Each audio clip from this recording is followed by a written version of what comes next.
After 6 years not talking, my family wanted me to come back for Christmas because they had a plan. The invitation arrived on a Tuesday, nestled between a Starbucks loyalty offer and 3 LinkedIn notifications. My cousin Sarah's name appeared in my inbox. Subject line, Christmas at the Millers. Please read yes. Really. I nearly deleted it without opening.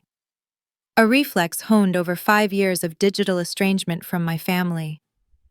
But something about the parenthetical plea caught me off guard. Sarah wasn't typically one for dramatics. Demi, I know you've been dodging family emails since 2018 and for good reason, but your parents want you to come home for Christmas this year. Your dad had that heart scare in September, he's fine now, and your mom is doing the whole family might not have many holidays left together guilt trip. Liam's startup is floundering again, and he's bringing his new girlfriend. Just thought you should know before Mom bombards you with calls. No pressure. But if you do come, I'll make sure there's enough whiskey to get us both through dinner. Love you, Sarah. I stared at my computer screen. Apartment silent except for the gentle whir of the heating system kicking on. Outside my window. Chicago's December skyline was a geometry of lights against the night sky. A far cry from the flat suburban sprawl of Columbus, Ohio, where I'd grown up and hadn't set foot in 5 years. 5 years since I'd packed 2 suitcases and moved without a forwarding address. Leaving behind everything familiar for the uncertain embrace of a city where no one knew my name, or, more importantly, my brother's. 5 years of building a life that was completely mine, untethered from the invisible measuring stick that had been held up to me since birth. You're not seriously considering it, are you?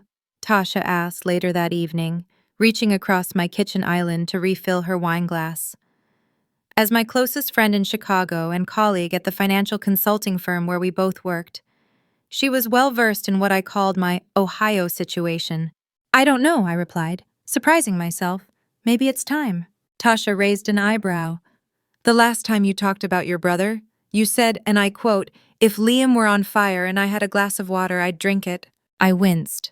That might have been after the Harrison account, when I was pulling 80-hour weeks and he texted asking for a small loan of $15,000. Still, I know, I sighed. But it's been 5 years. I'm not that person anymore, the one who is constantly seeking validation from people who were genetically predisposed to overlook me. And you think they've changed? Tasha's skepticism was well earned. I gave a short laugh. About as much as leopards swap their spots for plaid. I twisted my wine glass by the stem, watching the burgundy liquid catch the light. But I have changed. I just closed the Westridge portfolio. I bought a house. I'm finally confident enough in myself that maybe I can go back without getting pulled under. Tasha's face softened. Then go. Show them exactly who Demi Miller became while they weren't watching. I nodded slowly, a plan already forming. Maybe I will. The Miller family home sat on a corner lot in Upper Arlington, its red brick facade and white columns a testament to my father's ascension to dental prominence in central Ohio. The perfect house for the perfect family, or at least the image of one that my parents had worked tirelessly to project. As I parked my rental car in the driveway on December 23rd, I took a moment to steady myself, running through the mental checklist that had carried me through countless presentations to intimidating clients. Stand tall, speak clearly, remember your value, don't let them see you sweat. The door swung open before I could even ring the bell. My mother stood there in a festive sweater and perfectly pressed slacks, her highlighted bob exactly as I remembered. "Demetria," she said, my full name a subtle reminder of her authority. "You're late. We expected you an hour ago." No hug. No, I've missed you. Just a critique of my timing. Despite the fact that I'd never actually confirmed an arrival time, some things truly never changed. "Traffic from the airport," I replied, stepping past her into the foyer. The house smelled the same pine candles and the lingering ghost of my father's cologne. "Good to see you too, Mom." She gave me a quick once-over, a habitual assessment. "You look professional," from my mother. This constituted high praise. I'd chosen my outfit carefully, a cashmere sweater in deep burgundy, dark jeans, and ankle boots with a subtle heel, successful but not trying too hard. polished but not intimidating. The diamond studs in my ears were new, a gift to myself after landing the Westridge account. "Thanks," I said simply. No need to mention that my professional look came with a professional salary that had finally crossed into the high six figures. They'd find out soon enough. The living room was the Norman Rockwell painting come to life, fire crackling in the hearth, tree twinkling with the same ornaments they'd had since my childhood, cousins and aunts and uncles clustered in conversation groups, and there, in the center of it all, was Liam, holding court as always. At 32, my younger brother still possessed the golden boy charm that had been his birthright. Captain of his high school football team, fraternity president in college, and now, apparently, startup founder, though, from Sarah's email and the slightly frayed cuffs of his otherwise immaculate button-down. Not a particularly successful one. And once we secure this next round of funding, we're projecting a 300% growth in the first quarter, he was saying to our Uncle Dave, who nodded along with the reverent expression people usually reserve for TED Talks. I hung back in the doorway, observing the familiar dynamics before diving in. My father sat in his recliner, seemingly engrossed in Liam's every word.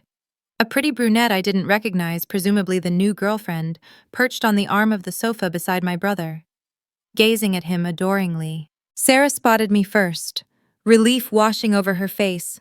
She extracted herself from a conversation with our grandmother and made her way to me, pulling me into a fierce hug. "Thank God you're here," she whispered. "I've had to listen to Liam's business model for 3 hours. If I have to hear the words disruptive technology one more time, I'm going to disrupt his face with my fist." I laughed, louder than I intended, drawing the attention of the room. Conversations paused, heads turned, and there I was, suddenly the focal point of a family who had perfected the art of looking past me. "Well, look who decided to grace us with her presence," Liam called out, his tone jovial, but with an undercurrent that only I would recognize. "The prodigal daughter returns."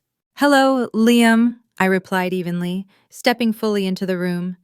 "You're looking exactly the same." He grinned, all white teeth and practiced charm. "Can't improve on perfection, sis." "If you say so." I turned to my father, who had risen from his chair. "Hi, Dad?" My father, Dr. Richard Miller, DDS, as his license plate proudly proclaimed, had aged in the 5 years since I'd seen him. His hair had gone fully silver, and the lines around his eyes had deepened. The heart scare Sarah had mentioned was evident in his slightly thinner frame. "Demetria," he said, formal as ever, but his eyes softened as he pulled me into a brief, awkward hug. "Good of you to join us." There was genuine emotion there, buried beneath decades of Miller male stoicism. For a moment, I felt a pang of regret for staying away so long. But then my mother's voice cut through the moment. "Liam was just telling everyone about his company. It's really taking off, isn't it, sweetheart?" And just like that, the spotlight swiveled back to its favorite subject. Liam straightened, puffing up visibly. "We're on the verge of something huge," he said. "Our app is going to revolutionize the way people manage their personal finances." I bit back a smile. Of course, Liam would stumble into my professional territory without even realizing it. As a senior financial consultant specializing in tech portfolios, I'd evaluated dozens of apps like whatever Liam was peddling. Most failed within 18 months. "Fascinating," I said, accepting a glass of wine from Sarah, who shot me a knowing look. "What's your customer acquisition cost looking like?" Liam blinked, momentarily thrown. "We're still optimizing that." Translation: astronomical. "And your retention metrics?" "Very promising," he recovered, sliding back into pitch mode. "People love the interface." The brunette girlfriend nodded enthusiastically. "It's so colorful and it makes these cute little ding sounds when you save money." "Sounds revolutionary indeed," I murmured into my wine glass. My mother frowned slightly.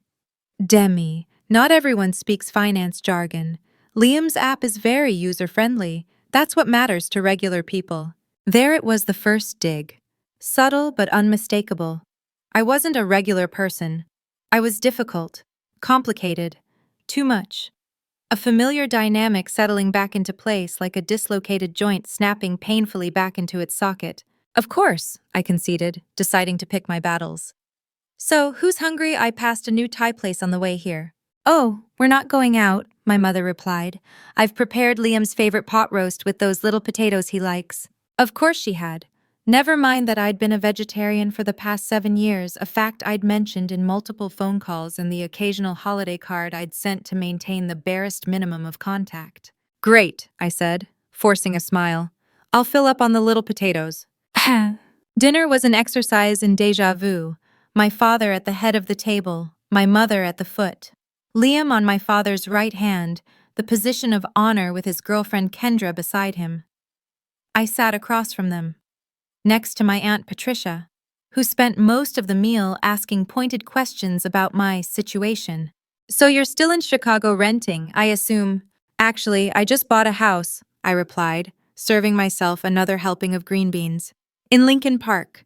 A condo, you mean? My mother corrected, despite having no information on my purchase. No, a house, 4 bedrooms, 3 baths, with a small backyard. I kept my tone light, informational. The housing market there is competitive, but I found a place that needed some work.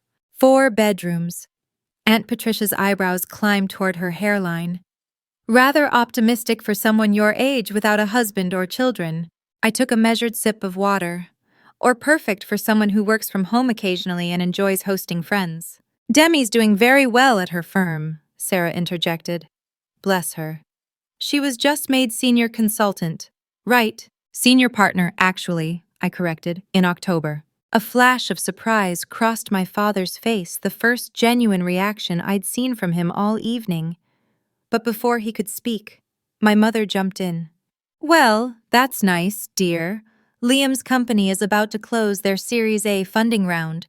$10 million, isn't that right, sweetheart? Liam nodded, though I noticed a tightness around his mouth that hadn't been there during his living room pitch session. We're very close, I repeated. And what's the holdup? The table went quiet. My mother shot me a warning glance, but I held my ground. Genuinely curious now. If Liam was truly on the verge of a major funding round, why was Sarah saying his startup was floundering? Liam shifted in his seat. Just finalizing some details. You know how investors can be always wanting one more report, one more projection. I do know, I agreed. They typically want to see solid customer acquisition strategies, realistic growth models, and a clear path to profitability. Do you have those? Demetria, my father cut in, his tone sharp. This isn't a business meeting. Sorry, I said, not feeling sorry at all. Just professional curiosity. It's not every day my little brother steps into my field. I'd hardly call what you do and what I do the same field. Liam scoffed. You push numbers around spreadsheets for other people's money. I'm creating something new. Liam has always been such an innovator, my mother added proudly. Remember that project in 4th grade? His teacher said it was the most creative thing she'd ever seen. I did remember. I also remembered that I'd stayed up all night helping him build it after he'd procrastinated for weeks, while simultaneously maintaining my own 4.0 GPA. Not that anyone had noticed. To innovation, then, I said, raising my glass in a toast that fell just short of sarcastic. May it be backed by solid fundamentals. After dinner, the family dispersed throughout the house, some to the den to watch a football game, others to help clean up. The older relatives to claim the most comfortable seats in the living room.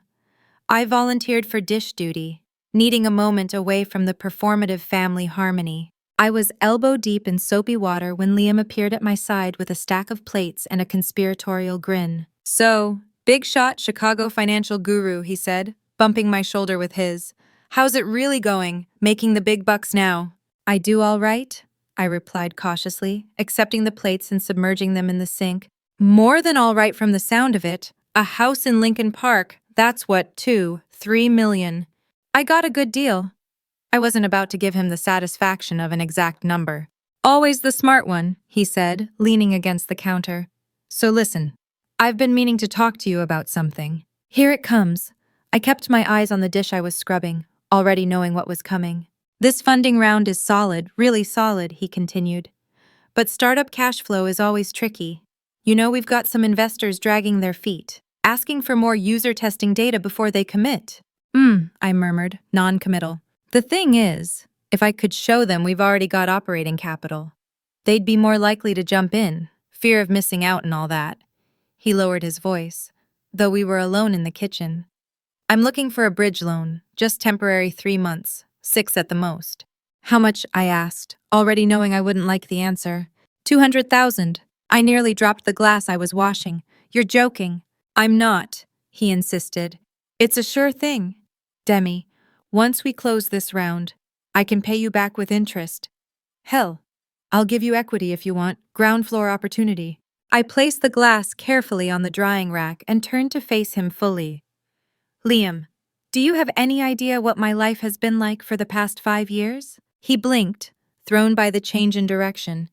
You've been working in Chicago. I've been rebuilding myself, I corrected. Do you know why I left? Why I really left? He shrugged. You got that job offer. You've always been career-focused. I left because I spent 28 years being invisible in this family unless you needed something.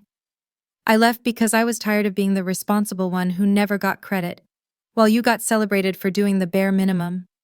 I left because I finally realized that no matter what I achieved, in this house I would always be defined by what I could do for you. His expression shifted from confusion to offense. That's not fair. Mom and Dad are proud of you. Are they? I challenged. When's the last time they called just to ask how I was doing, not to relay some accomplishment of yours or hint that you needed help?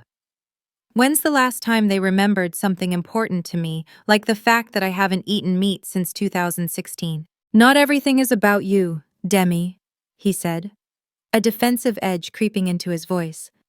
Maybe if you weren't so uptight all the time. Uptight, I repeated. Is that what you call it when someone expects to be treated with basic respect? When someone doesn't want to be an ATM for their entitled younger brother, who's never had to work for anything in his life? Liam's face flushed. That's bullshit. I work hard. You have no idea what it takes to build a company from scratch. Actually, I do, I countered. I evaluate startups for a living. And let me guess, your revolutionary app is a budgeting tool that rounds up purchases and puts the difference into savings, with some gamification elements to make it fun. The look on his face told me I'd hit the mark. That model already exists, I continued, multiple times over, with established user bases and secure banking partnerships. What's your actual differentiator? Besides the cute little ding sounds Kendra mentioned. You know what? Liam pushed off from the counter, anger replacing his earlier friendly demeanor. This is exactly why I didn't want you to come home. You always think you're better than everyone. Good luck with your big empty house and your spreadsheets. Demi, at least I'm trying to build something meaningful. He stormed out of the kitchen, leaving me alone with the remaining dishes and the realization that nothing had changed. Same dynamics, different day, except this time, I wasn't the same Demi who would have internalized his words, doubted herself, tried harder to win approval that would never come. Everything okay in here? Sarah appeared in the doorway, concern etched on her face. I just passed Liam in the hall. He looked like someone had peed in his eggnog. I couldn't help but laugh at the image. He asked me for a $200,000 bridge loan for his failing startup. Sarah's eyes widened. Jesus, that's bold, even for Liam. Apparently I'm uptight for not immediately opening my checkbook, I said, drying my hands on a dish towel. Well, Sarah said, producing a flask from her pocket and adding a generous pour to both our abandoned wine glasses. I did promise whiskey. Later that night, after most of the relatives had departed and the house had quieted, I sat on the edge of the guest bed, scrolling through work emails, force of habit, even on vacation. A soft knock on the door interrupted my review of a client's portfolio rebalancing. Come in, I called, expecting Sarah for another round of whiskey and family gossip. Instead, my father entered, looking oddly hesitant, a strange expression on a man who normally commanded every room with the confidence of someone accustomed to peering authoritatively into people's mouths. Do you have a minute? He asked, remaining in the doorway. Sure, I replied, setting my phone aside. Everything okay? He stepped in, closing the door behind him, and took a seat in the small armchair near the window. my mother's reading nook when this had been their guest room rather than a shrine to my abandoned childhood. For a moment, he just sat there, collecting his thoughts or perhaps his courage. "Your brother told me what happened in the kitchen," he finally said. Of course he did. I steeled myself for the lecture about family responsibility, about how Liam was taking risks while I played it safe, about how I should help my brother because that's what family does. Instead, my father surprised me. "I owe you an apology, Demetria." I blinked, certain I had misheard. Richard Miller did not apologize. He justified, explained, sometimes even compensated but never admitted fault. "For what?" I asked cautiously. "For not seeing you," he said simply. "For letting you believe that your worth in this family was measured by what you could provide rather than who you are." I sat completely still, afraid that any movement would break whatever spell had prompted this unprecedented moment of self-awareness. "After my heart episode," he continued, "I did a lot of thinking about regrets, missed opportunities, about why my daughter moved a state away and barely speaks to us anymore." He rubbed his hands together, a nervous gesture I'd never associated with him. "I wasn't a good father to you. I expected you to be the responsible one because you were capable of it, and I let Liam get away with a lot, because it was easier than holding him accountable." "Dad, let me finish," he interrupted gently. "I'm proud of you, Demi, not because of your job title or your house or whatever success you've achieved, though those things are impressive. I'm proud of the person you've become despite our failures. You're intelligent, principled, and strong enough to set boundaries that the rest of us should have respected long ago." I felt tears pricking at my eyes and blinked them back furiously. I hadn't cried in front of my father since I was 12, and he told me that Miller women didn't show weakness. "I can't fix the past," he continued, "and I can't promise your mother will ever fully understand she has her own blind spots where Liam is concerned. But I want you to know that I see you now. I see the inequality, and I see the damage it's done, and I'm sorry." The last words came out rough, as if extracted painfully from somewhere deep inside him. I realized with a start that my stoic father was also fighting back tears. "I didn't come here for an apology," I said finally. "I know, you came because Sarah said I might be dying." His mouth quirked up in a wry smile. "I'm not, by the way.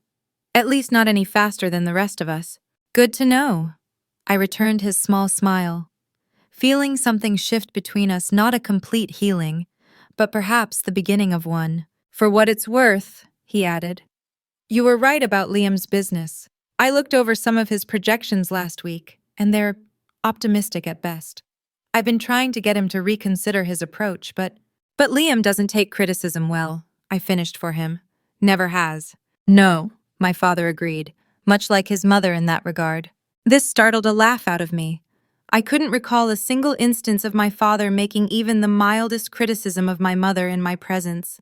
"Will wonders never cease?" I mused. He stood, our moment of connection complete but not forgotten. "Get some rest, Demetria. Tomorrow's Christmas Eve, and your mother has a full day of activities planned." "I'm sure she does," I replied. "Good night, Dad." After he left, I sat staring at the closed door, processing what had just happened. It wasn't a complete vindication, nor would it erase decades of imbalanced family dynamics. But it was something, an acknowledgement I'd never expected, and perhaps the first step toward a different kind of relationship with at least one member of my family. Whether that was enough remained to be seen. Christmas Eve dawned bright and cold, sunlight glinting off the fresh dusting of snow that had fallen overnight. I woke early, habit rather than intention, and crept downstairs to make coffee before the rest of the house stirred. To my surprise, I found my mother already in the kitchen, arranging cinnamon rolls on a baking sheet with surgical precision. "You're up early," she commented without looking up from her task. "Force of habit," I replied, moving toward the coffee maker. "Can I help with anything?" "You can set the table if you want. Your brother and Kendra won't be down for hours, but your father will want breakfast soon." She slid the rolls into the oven and straightened, finally turning to face me. "Use the Christmas china in the dining room." I bit back a sigh and nodded, knowing better than to suggest we eat in the kitchen like normal humans. Some battles weren't worth fighting, especially before caffeine. As I laid out the spode Christmas plates that had been a fixture of my childhood holidays, I found myself reflecting on the conversation with my father the night before. His apology had been unexpected and oddly freeing, not because it erased the past, but because it confirmed that I hadn't imagined the disparity in how my brother and I were treated. I was arranging silverware when Liam appeared in the doorway, looking rumpled and irritable. "Morning," I offered neutrally, not yet ready to address our confrontation from the previous night. He grunted in response, shuffling toward the kitchen in search of coffee when he returned, mug in hand. He lingered in the doorway watching me work. "Mom's got you doing chores already," he finally asked, his tone somewhere between amused and accusatory. "Some things never change." "I volunteered," I replied evenly. "Not all of us expect to be waited on." He winced slightly. "Look, about last night—" "Let's not," I interrupted. "It's Christmas Eve. Let's just get through the day without any more drama." "Fine by me," he agreed quickly, clearly relieved to avoid a difficult conversation. "But just so you know, I wasn't trying to use you for your money. I really do believe in this company." I looked at him, really looked at him, and saw, perhaps for the first time, not the golden child who had tormented my childhood, but a man struggling to find his place in the world. A man who had been done no favors by being endlessly coddled and praised regardless of his actual accomplishments. "I know you do," I said finally, "but that doesn't mean it's a good investment, or that I'm the person who should be making it." He opened his mouth to argue, then seemed to think better of it. "Fair enough," he conceded. "But if you change your mind—" "I won't," I said firmly, but without heat. "Now make yourself useful and help me fold these napkins." To my surprise, he did. The rest of the day unfolded in a series of carefully choreographed holiday traditions: the Christmas Eve church service where my mother greeted fellow parishioners with her society smile, the obligatory drive through the neighborhood to see the lights, the formal dinner where my father carved the roast beef while reminiscing about Christmases past. Through it all, I maintained a pleasant detachment, participating without investing too much of myself. I was here, I was present. But I was no longer seeking validation from these people who had spent years overlooking me. The dynamic shifted subtly throughout the day. My father made a point of asking me about my work, my house, my life in Chicago, questions that showed genuine interest rather than polite obligation. My mother remained my mother, but I noticed her correcting Liam once when he interrupted me. A small intervention that would have been unthinkable in years past. And Liam was still Liam, but with the edges of our confrontation softened by time and the holiday spirit. I found I could tolerate his self-centeredness more easily, knowing I would soon return to my life without him in it. After dinner, as the family gathered in the living room for the annual gift exchange, Sarah sidled up beside me. "So," she murmured. "Verdict so far, better or worse than expected?" I considered the question. Different, I decided. Not a Hallmark movie reconciliation, but not the complete disaster I feared either. "Your dad's been different since his health scare," she observed. "More reflective, less dentist-like." I smiled at her apt description. "I noticed. We actually had a real conversation last night. It was mildly terrifying." "Growth is scary," she agreed sagely. "Speaking of growth, check out Liam's face when he opens your gift. I've been dying all day." I followed her gaze to where Liam was gleefully tearing into presents with the enthusiasm of someone half his age. My gift to him, a leather-bound budget planner and financial literacy book, wasn't meant as a direct insult, but rather a practical resource that might actually help him understand why his business model was flawed. Whether he would take it that way remained to be seen. My own gifts were predictable sweaters from aunts, a gift card from my mother, wrong coffee chain, but the thought was there. And a surprisingly thoughtful first edition of my favorite childhood book from my father, evidence that our conversation had indeed made an impression. When Liam finally opened my gift, his expression cycled rapidly from anticipation to confusion to a grudging amusement. "Very funny," he said, holding up the budget planner. "Is this supposed to be a hint?" "It's supposed to be helpful," I replied simply. "Financial literacy is a valuable skill for anyone, especially entrepreneurs." A few years ago, he would have taken it as an attack. Tonight, he just shook his head with a rueful smile. "Always the practical one." "One of us has to be," I countered. but without the edge that would have accompanied the statement in the past. Later, as the evening wound down and relatives began to depart, I found myself alone in the kitchen again. This time loading the dishwasher while the sounds of conversation drifted in from the living room. The back door opened, letting in a blast of cold air and my mother, returning from walking my aunt and uncle to their car. She stood watching me for a moment before speaking. "You've changed." I continued arranging dishes, not looking up. People do that. Yes, but not usually so completely. There was something in her voice I couldn't quite identify, not quite approval, not quite criticism, but something adjacent to respect. "You used to be so eager to please, always trying to make everyone happy." It was exhausting, I admitted, and futile. She moved closer, picking up a dish towel and methodically drying the items I'd hand-washed. "I didn't realize how much pressure we put on you, how much we took for granted." Coming from my mother. This was tantamount to a full apology, an admission of fault. I nearly dropped the crystal wine glass I was rinsing. "Your father and I have been talking," she continued, studiously focused on the plate she was drying. "After his heart issue, about our regrets." "Dad mentioned that," I said cautiously. "He also said you bought a house." She set the plate down carefully. "A nice one." "Yes, without help from anyone." It wasn't a question. "That's right," I confirmed. "I've done well at the firm." She nodded slowly. "I always knew you would succeed. You were always the determined one, even as a child." "Determined is a nice way of saying stubborn," I noted with a small smile. "You come by it honestly." She returned the smile briefly before her expression turned serious again. "Liam told us about your conversation last night, about the loan he asked for." I tensed, waiting for the guilt trip. The subtle manipulation to reconsider, to help my brother because family always comes first. Instead, she surprised me. "You were right to say no." I nearly dropped another glass. "I'm sorry, what?" "You were right," she repeated, as if the words cost her physically. "We've enabled him for too long, always making excuses, always bailing him out. Richard and I have been talking about it since September, about the patterns we've created." I stood completely still, wondering if I'd slipped into an alternate dimension where my mother was capable of self-reflection. "Don't look so shocked," she chided. "I'm not completely blind to my own failings." "Could have fooled me," I muttered before I could stop myself, rather than the sharp rebuke I expected. She just sighed.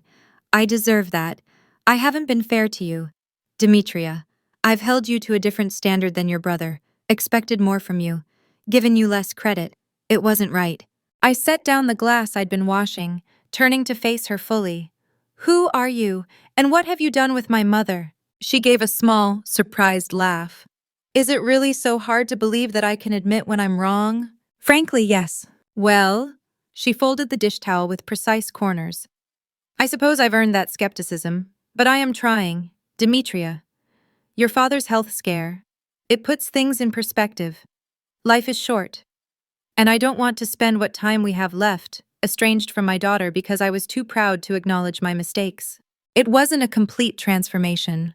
My mother would always be my mother, critical, perfectionistic, with firmly held beliefs about proper behavior and family hierarchies. But this moment of vulnerability, this small admission of fault, was more than I had ever expected to receive from her. "I appreciate that," I said finally. "And I'm willing to try too. But I need you to understand that I have boundaries now. I won't go back to being the family fixer, the responsible one who sacrifices her own needs to smooth things over." She nodded slowly. "I understand. And I respect that." She hesitated, then added, "We're proud of you, you know, your father and I, what you've accomplished, the life you've built. We should have told you that more often." The words I'd waited decades to hear, delivered in my mother's kitchen on Christmas Eve, were both healing and bittersweet. They couldn't erase the years of feeling overlooked, the damage done to my self-worth, the reason I'd fled to Chicago in the first place, but they were a beginning, a bridge towards something that might, with time and effort, resemble a healthy relationship. "Thank you," I said simply. "That means a lot." We finished the dishes in companionable silence. A truce, if not quite peace, established between us. When I left Columbus 2 days later, driving back to the airport in my rental car, I felt lighter somehow. Not because everything had been resolved, some family dynamics were too entrenched for a single Christmas visit to overturn them completely, but because I had come back on my own terms, stood my ground, and discovered that I was stronger than the patterns that had once defined me. My phone rang as I pulled into the rental return lot. Tasha's name flashed on the screen. "Well?" she demanded when I answered. "How was the Ohio situation? Do I need to send bail money or a therapist?" I laughed, genuine and free. Neither, surprisingly. It was illuminating. Illuminating good or illuminating bad? Both, I admitted. But mostly good, I think. My dad apologized actually apologized. My mom admitted she's been unfair to me, and Liam, still an entitled man-child, Tasha guessed. Yes, but maybe with the glimmer of self-awareness he took my rejection of his loan request better than I expected. "Miracles never cease," she said dryly. "So are you going back for Easter, or was this a one-time anthropological expedition into your past?" I considered the question as I handed my keys to the rental agent and grabbed my suitcase. "I'm not sure yet, but if I do, it will be because I want to, not because I feel obligated, and definitely not because I'm seeking their approval anymore." "Growth," Tasha pronounced. "We love to see it." "Indeed we do," I agreed, heading toward the terminal with a lightness in my step that had nothing to do with the weight of my luggage. "Now tell me what's been happening with the Davidson account while I've been away. I need a dose of normalcy before my flight." As Tasha launched into a detailed account of office politics and client demands, I found myself smiling. 5 years ago, I had left Ohio feeling like I was running away from something. Today, I was simply returning to the life I had built for myself, a life of my own choosing, surrounded by people who saw me clearly and valued me for exactly who I was. It wasn't the Christmas miracle Hallmark would have scripted. There were no tearful group hugs, no complete family transformations, no neat resolution to decades of complicated dynamics. But there was truth and recognition, and the first tentative steps toward a different kind of relationship with the people who had shaped me, for better or worse. And for now, that was enough.